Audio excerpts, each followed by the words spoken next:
Welcome to Women's Space Vancouver. Thank you for coming. Women's Space Vancouver is a grassroots feminist group. We're interested in protecting women's rights, including the right to retain spaces and organizations that are created for women, that we create for women. We stand for the protection of women's human rights, the protection of women-only spaces, including women's organizations, lesbian spaces, shelters for women fleeing violence, rape crisis centers, institutions where women are incarcerated, free from men. We reject sex role stereotypes. We reserve the right to discuss and describe our bodies, our health, our reproductions, our sexual lives.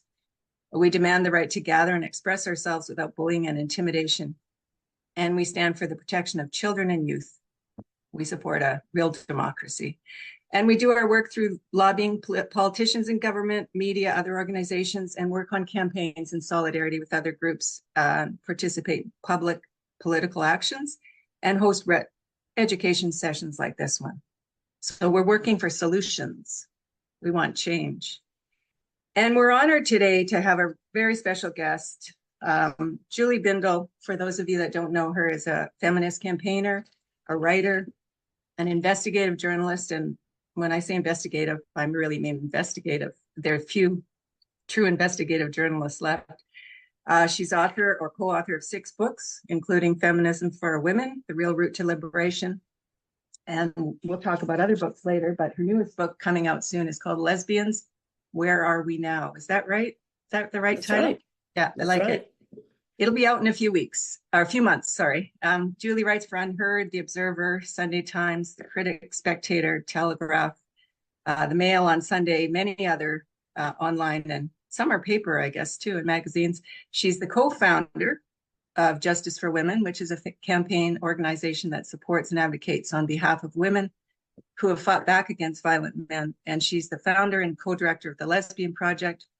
You can see Julie Bindel weekly on the Lesbian Project Podcast, co-hosted with Kathleen Stock. And her latest podcast that I've listened to, and I encourage everybody else to, is called Julie and Genderland. So that's just a peek into some of the things you've done, but the highlights anyway. Welcome, Julian. Thank you so much for taking the time to talk to us today. My pleasure. There's lots I can ask you about, and it's hard to know where to start. So when I was thinking about this the other night, there's the volume of feminist campaigning and writing that you've done through the years.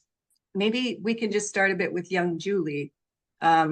You grew up in a working class family in the northeast of England, and at 17 you moved to Leeds. And so I just wanted to ask you, how did you become a feminist and find out what was going on with feminism and what was going on in Leeds when you got there? Was it around 79 or 80?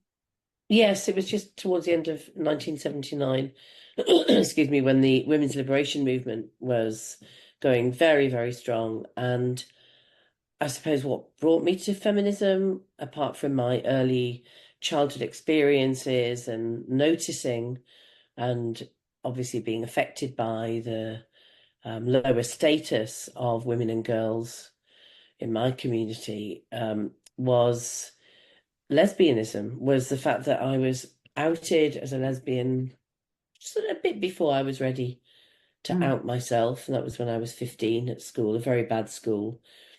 With lots of bullying from the boys and some of the girls, feeling very isolated, feeling like a freak, like I was different, not in a good way, that there was something wrong with me and that I was always constantly in danger. And obviously I think that girls and women carry that feeling around with us anyway, that sense of trepidation, conscious or unconscious, because of the implicit threat, and sometimes, the fact that we've already experienced male violence. But I didn't, it was not a positive feeling or sexual identity or orientation.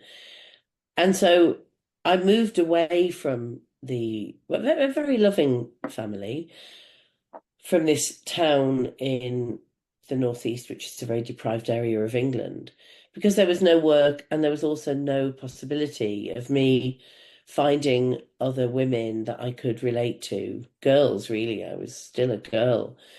And I had met someone just very slightly older than me, a young woman who was also looking to move to a city from her small town that she'd been raised in.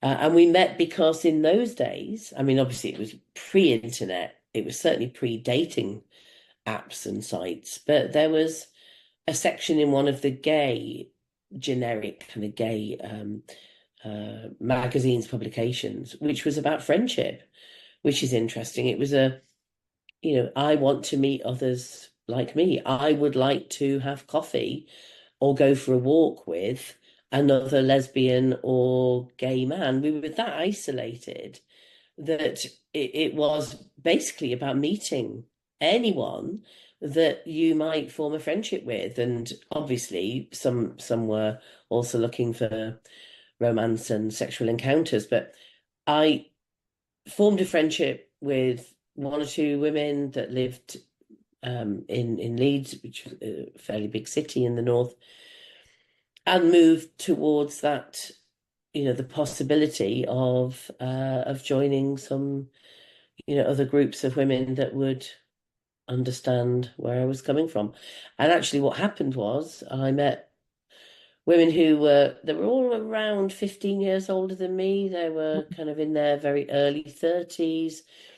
They'd been through the left, the political left. They had been through university. Some were working class, some were middle class, but they had certainly lived, they had more life experience than me and were better educated than me. And they mentored me, and they gave me a kind of informal education about feminism, which was very linked to the fact that some women are lesbians and some women choose to define our sexual desires, orientation, whatever, outside of the patriarchy, outside of heterosexuality. So I was kind of thrown in the deep end. Sounds like it. Yeah, I had a similar experience, myself. So I know what you're talking about at a similar time, I think. Right. There was also, and we don't have to talk about this maybe, but there was also some horrific serial killer that was loose killing women in Leeds when you got there. And I, they called him the Yorkshire Ripper, I guess, but I find that a bit horrible. But he was right in the area where you were living. And I know that you and the feminists that you knew there, you were responding to that, I think. And I read something, I thought I would read, it's just one sentence, but it gave me a laugh last night, even in the darkness of this topic, that you were postering up fake police posters because police were telling women to stay home. And so feminists like yourself created a poster that looked like the police posters. Is that right? Yes. And it says, "Attention all men in West Yorkshire, there's a serial killer on the loose in the area. Out of consideration for the safety of women, please ensure you're indoors by 8 p.m. each evening so that women can go about their business without the fear you may provoke." And it's that kind of direct action of that time that was was such a clear and obvious reaction to being warned that, the language that they use, that if you go out, you're putting yourself in danger, and that kind of thing. So can you talk about that a little bit? I do. I mean, I can't take credit for that poster at all. I was part of the group that were putting the posters up on lampposts and store fronts and the like. It was some really brilliant, idea from a woman in the Women Against Violence Against Women WAVOR group that I had joined, and it was genius because obviously the response to male violence is always about women and girls curbing and changing our behaviour, restricting our freedom and our freedom of movement. And there was a very direct plea from police and through the media, and so the police and the mainstream media were working in tandem and really highlighting the misogyny in both of those institutions. And the message was, you need to keep yourself safe. And a ridiculous message was, of course, if you do need to go out at night, then make sure that you go out with a man known to you. And personally, we know, as we know now, that the danger, male violence occurs mainly in the home and in spaces where we are supposed to feel safe, and with men that we know and that we're supposed to trust. So this idea that we would be safe on the streets because a man who may well have been abusing us, may well have been threatening us, may well be one of the men that end up being responsible for the femicide, of women as a result of domestic violence, who may be sexually abusing their children, was ludicrous. And so we always thought that the streets, obviously nowhere is safe for women, but that the streets was where we made ourselves visible and where we protested male violence of that nature. And so we damn were not. We had, the Reclaim the Night March, which North Americans call, take back the night, or take back the streets. And we were damn sure we were not going to hide away from this because of one lone man who was committing the most extreme and terrible acts of misogyny, but who was but one man who posed a danger to women. And so that's what we protested. And today we still see the same message being put forward, which is women, curb your behavior, stay safe by limiting your own freedom. Yeah, the Take Back the Night marches that we used to have, and I don't know that they still happen here, were my favorite marches, because women were so riled up and so happy because we were in a huge crowd. It was pitch black and we were screaming and yelling. And some of us made up some pretty nasty slogans that I won't repeat, but we had a great time. We had a great time. There was something about throwing some man in the back of the trunk, I think was in somebody's slogan that she wrote. But anyway, it was interesting. Well, and I think, I heard that you wrote an article drawing attention that the police weren't that concerned about these multiple murders of women because of the women that were being killed until a female student was murdered who wasn't a prostitute. They ignored that, and there was a good, nice woman got killed, and the other ones were more easy to dismiss. And did that get you involved and interested in the prostitution of women and your time spent exploring that issue? Well, the story of this particular serial killer, Peter Sutcliffe, was that he had initially, he was murdering women from, we think, as early as the mid-1960s, and he was only really identified as doing so in a short period of time from the mid-1970s. But there are various unsolved murders that can be linked to Peter Sutcliffe. He's known to have killed 13 women and left 7 others for dead. But what he did in the initial stages was that he went after women involved in street prostitution because of the vulnerability.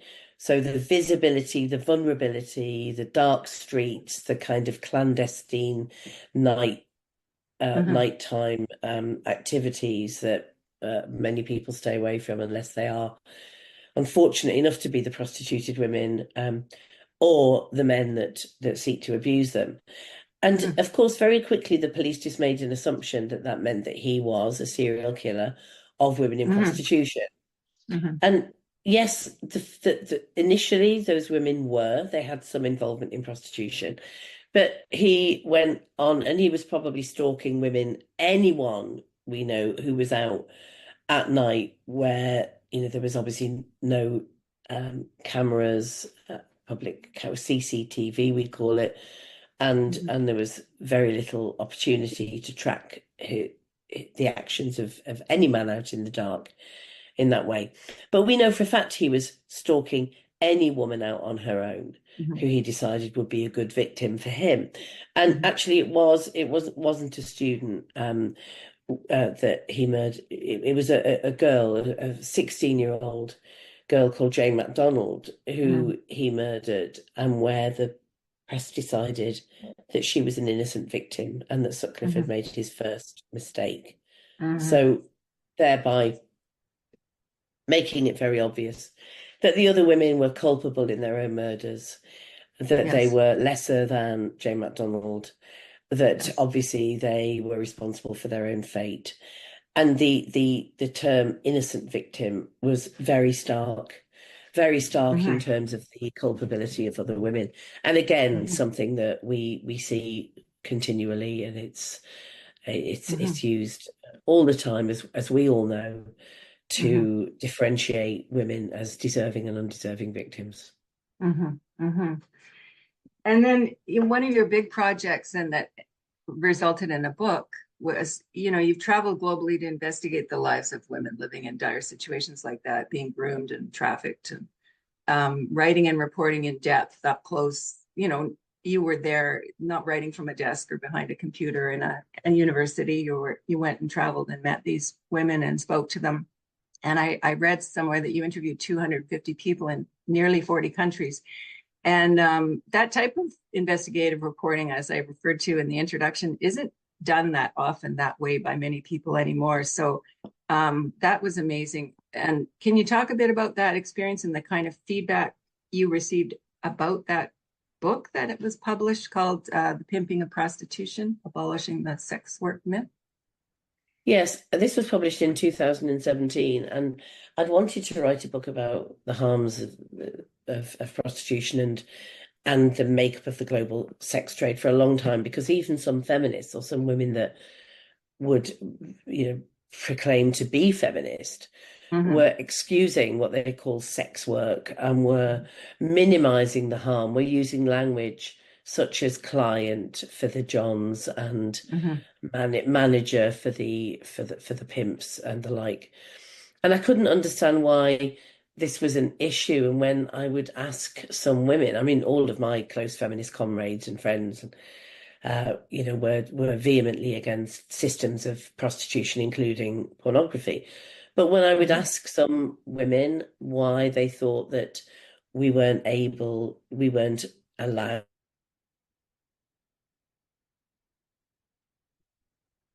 Oh, we've got you frozen there. Oh, you were frozen for just a sec, but you're back. Okay. So sometimes when I would ask women who were apologists for the sex trade, or were meek in condemning it, why they wouldn't do so, often I was met with the response that they thought we should listen to women in prostitution, that we shouldn't speak for them. Mm-hmm. And what I would say was, well, we do listen to women in prostitution. We've heard testimonies from those that have left the sex trade, just as we've heard testimonies from women who have left domestic violence situations because they minimized that experience while they were involved with this violent man. They would often make excuses for him in order to keep themselves safe and to cope with the emotional trauma of being in that situation.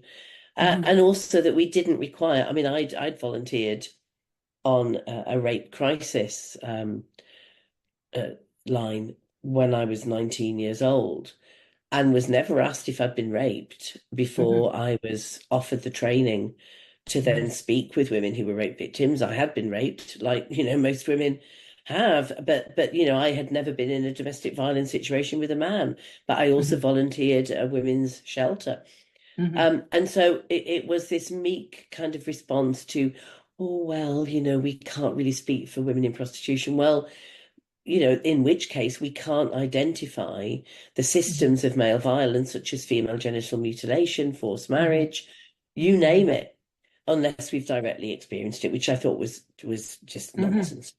And of course, I soon got to realize that this was just a comfort thing for women and for the many men that apologize for prostitution. It was something that was a much nicer idea than facing the reality that every single woman in the sex trade is abused, and that we have the right to name that system as abuse, and we have the right to name those men that perpetrate this abuse as abusers. And so eventually I became more and more committed to the idea that I should prioritize this form of male violence, for the simple reason that many people refuse to name it as such.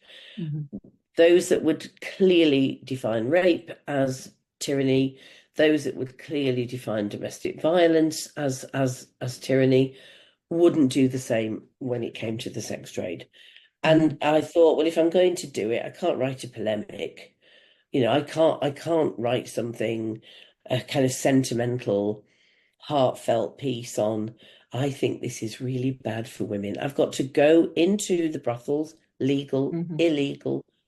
I've got to talk to the women in prostitution, survivors of prostitution, and hear what they have to say, and also observe what I know is going to be something far away from the sanitized version.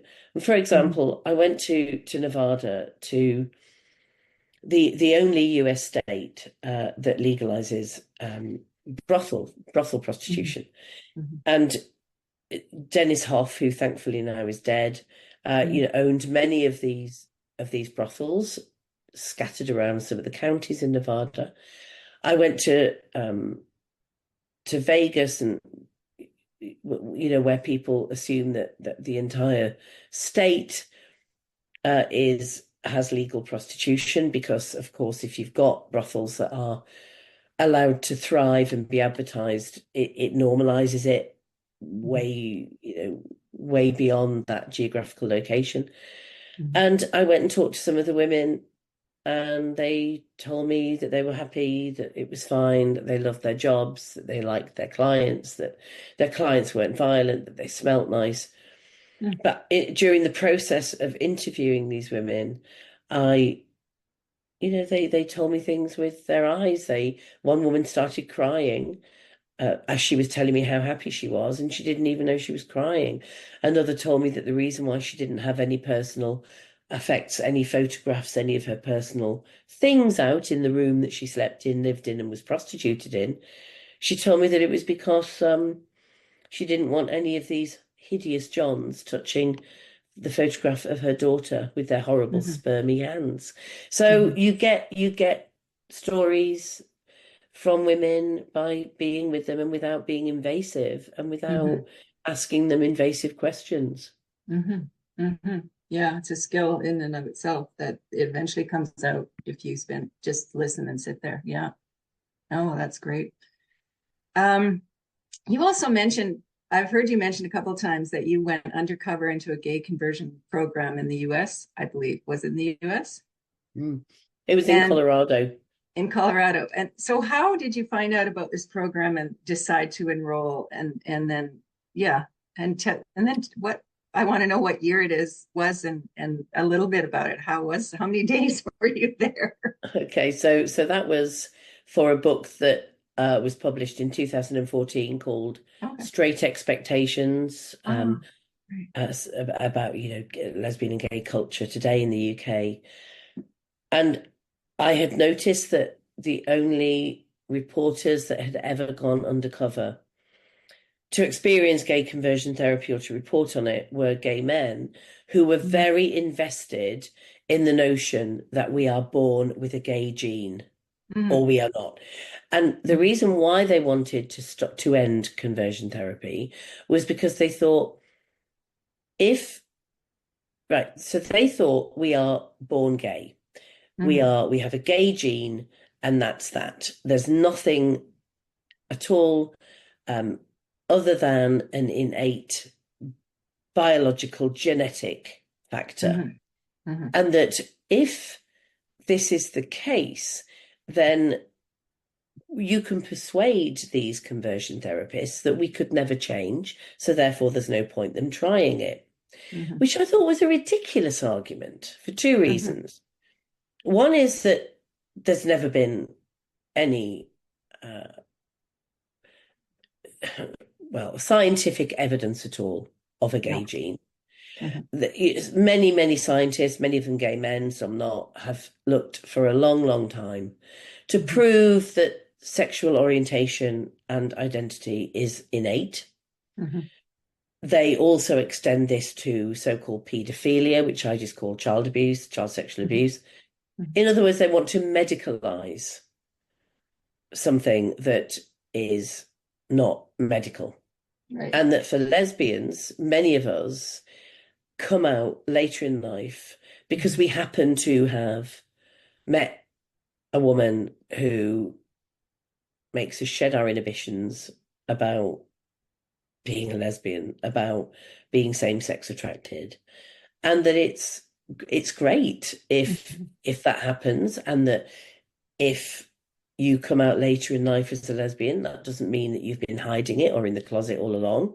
It just might mean, look, circumstance, the right woman, the right environment, and we should acknowledge that, you know, women's sexuality is not fixed, and that, you know, gay men may feel differently, but, you know, that's the reality.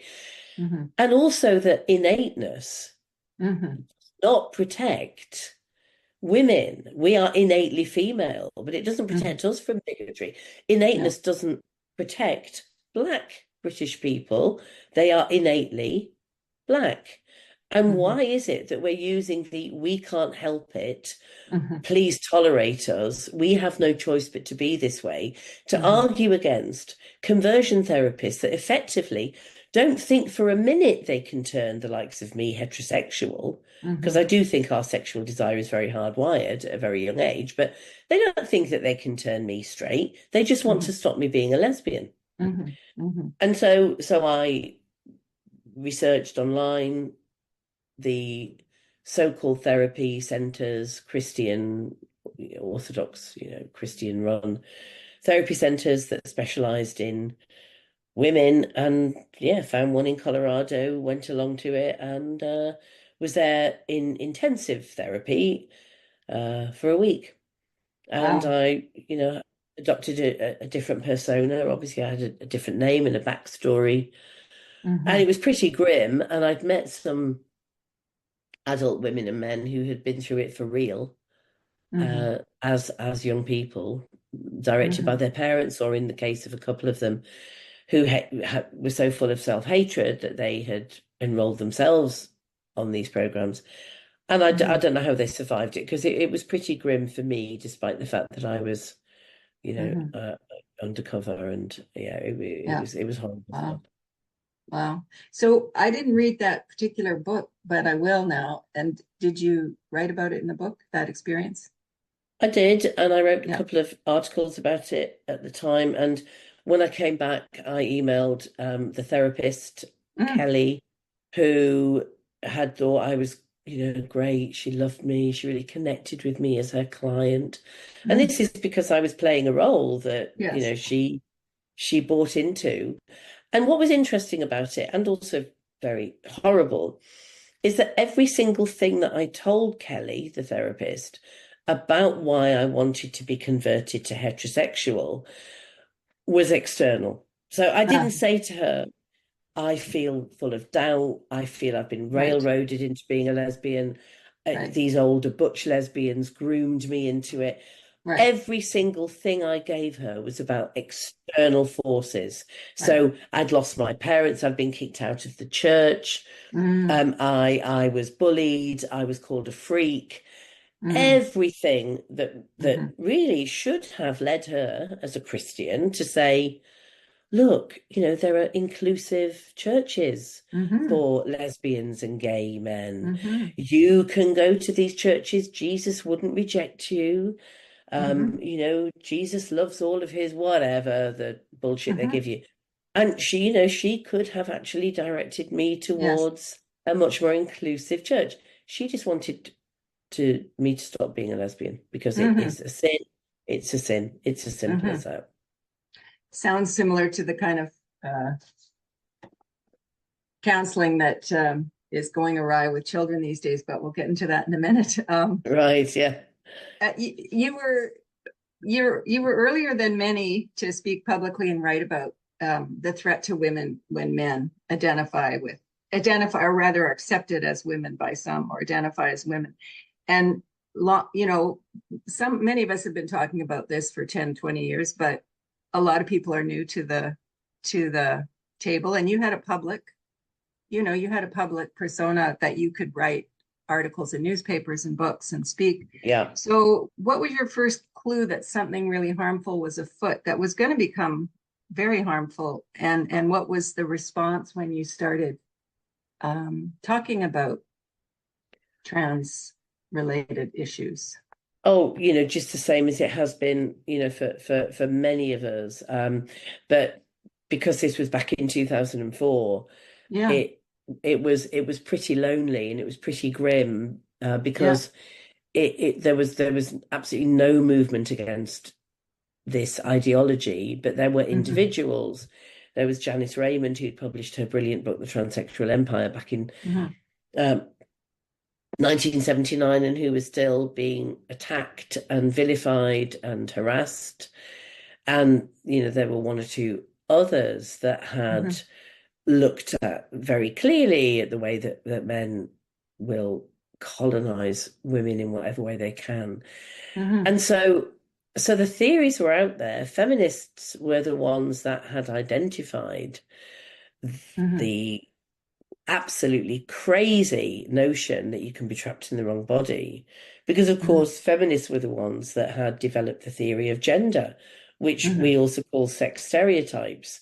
So we Hmm. understood that biological sex is the reality, and that gender was the way in which women were cajoled into believing that we were inferior. And that was just basic feminist theory. So, Hmm. of course, when mad psychiatrists and medics and the like started talking about having there being an innate gender and a gendered brain, um, and that this biological sex was, an accident for this particular Hmm. person, we knew it was completely mad. Hmm.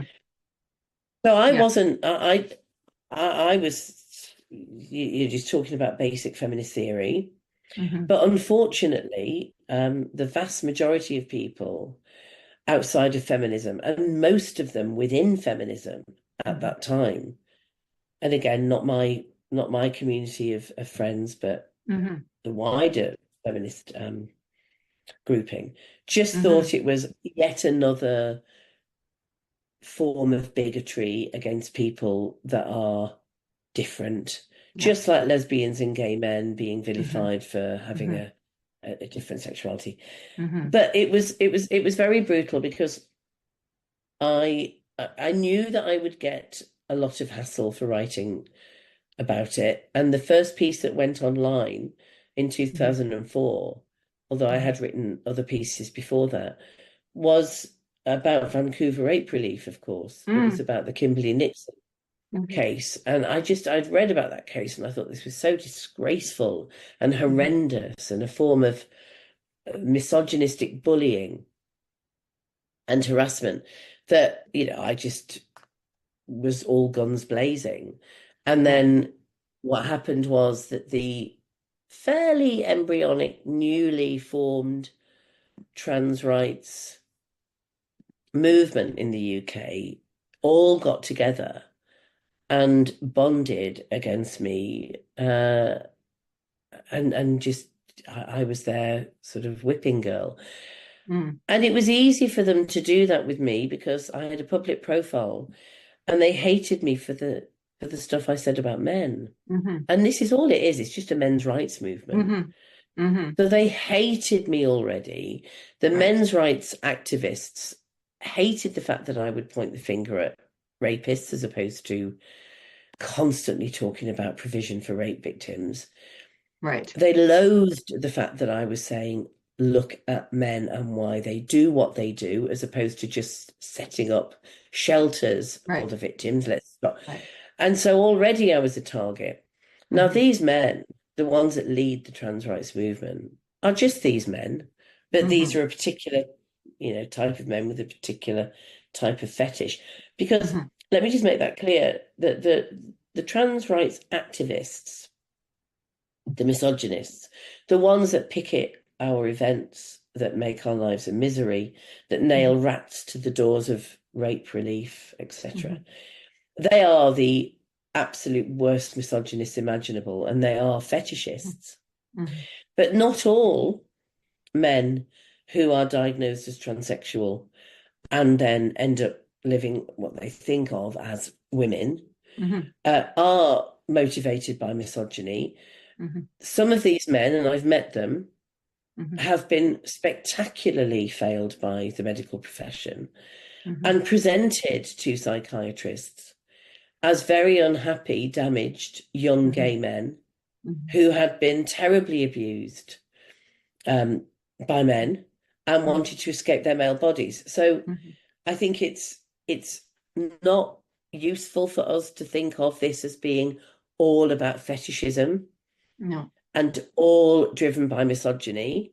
Right. The movement, the activist wing, the militia wing are unquestionably all misogynist. And the ideology is all misogyny, all of it, whether it's young women being cajoled into having their breasts removed to escape their female body, or whether it's some of those men that have been terribly harmed by patriarchy and machismo. But they came after me very, very, very hard, and they never stopped, and of course they never will. But the difference for me at that time was that, unlike the other times they'd come after me, well, first of all, we were in new territory because of social media, so they had far better vehicles to organise and to come after me in that way. And as a journalist, I need to use social media. But the second thing was that the Liberals supported them. The Liberals, who would normally be fairly ineffective and never get their hands dirty with feminist activism, still understood when misogynistic backlashes happened against feminism and would be tut-tutting and disapproving. But this time, they all defended and supported them. Yes. Yeah, for sure. Yeah.